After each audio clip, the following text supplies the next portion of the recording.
આજે આપણે કમ્પ્યુટર વિશેની માહિતી મેળવવાની છે। તો કમ્પ્યુટરના મુખ્ય 4 ભાગ હોય। કેટલા ભાગ હોય છે?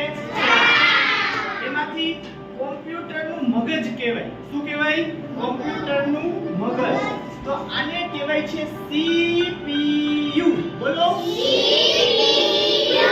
અને CPU ને ચાલુ કરવું હોય ને તો આનું પાવર બટન હોય। શું બટન હોય? પાવર। તમે આને પાવર આપો અને આ બટન ચાલુ કરો ક્લિક એટલે CPU થઈ જાય સ્ટાર્ટ। શું થઈ જાય? ચાલુ। પછી આની અંદર શું પ્રોસેસ થાય છે ઈ તમારે જોવા માટે હોય છે મોનિટર। શું હોય છે? મોનિટર। આને કહેવાય મોનિટર।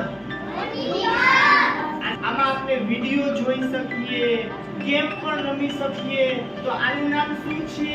મોનિટર। શું છે? પછી આપણે આની અંદર ABCD પણ લખી શકીએ। તો ABCD લખવી હોય ને તો એના માટે હોય છે કીબોર્ડ। શું હોય છે? આમાં ABCD EFG એવી રીતે આપણે લખી શકીએ છીએ। અને આની અંદર તમને એક માઉસ પણ આપેલું હોય। શું આપેલું હોય છે? માઉસ। આ માઉસ શેના માટે હોય? ક્લિક કરવા માટે હોય છે। શેના માટે? ક્લિક।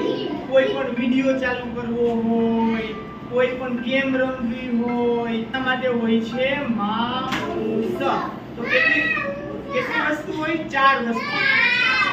આને કહેવાય CPU, આને કહેવાય મોનિટર, પછી આને કહેવાય કીબોર્ડ અને આને કહેવાય છે માઉસ। શું કહેવાય?